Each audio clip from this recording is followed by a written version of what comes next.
Hey everybody, it's Dr. Kelly, and in this Learn It moment, we're going to be talking about something that's really common and pretty darn serious because it deals with humans, other people that we're dealing with all the time. This is your coworkers, this is your staff, this is your students, this is your customers, and it doesn't always show up.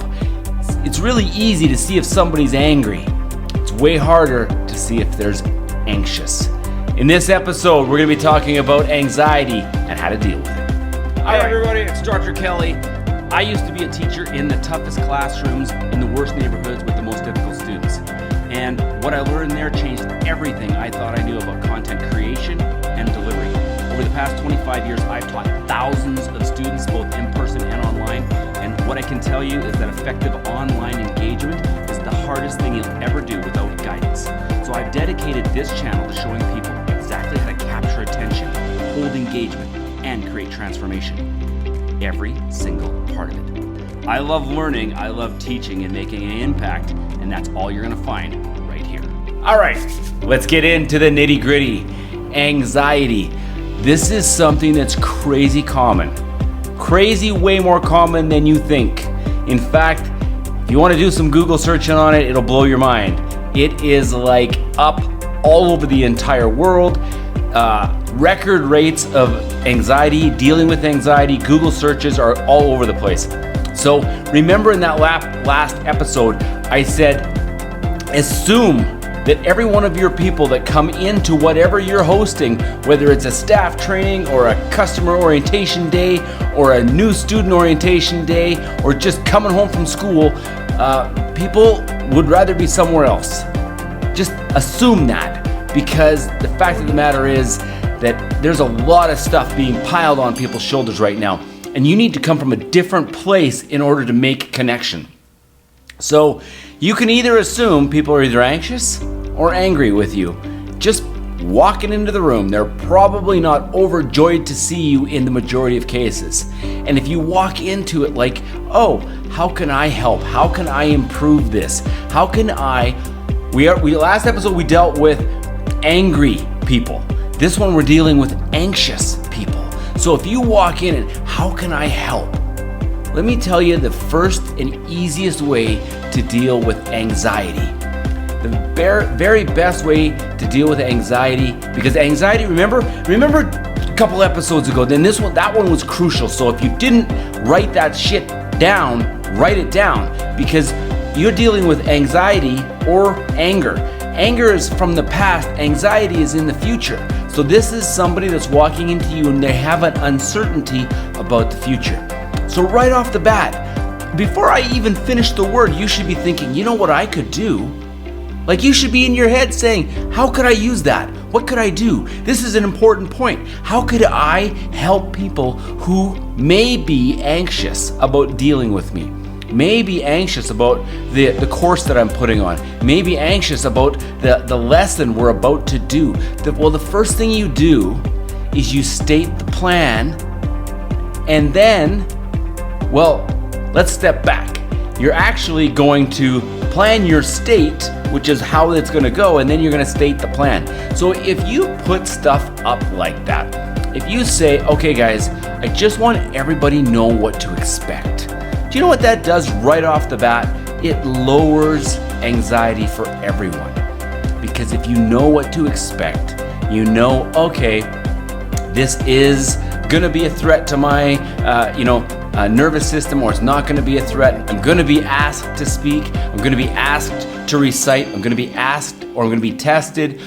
Stating your plan on what's gonna go for these people, for all people, really starts to build confidence and lowers anxiety. You know what doesn't happen in an anxious environment? Any learning.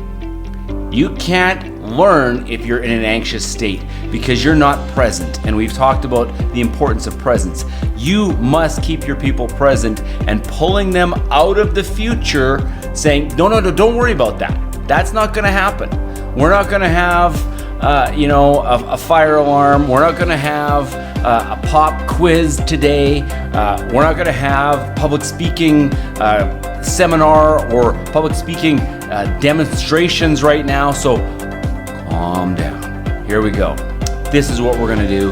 And then once you've stated the plan and you stick to the plan, people will start to believe you more. So doing what you say you're gonna do and people being able to trust, oh yeah, that's so-and-so, I know what to expect from them. They behave in a way which I can trust. And trust is the other thing. So when every one of us at some point in our lives has had someone in their life that when they walked in the room, they never knew what to expect. It was I call it a proverbial shit show.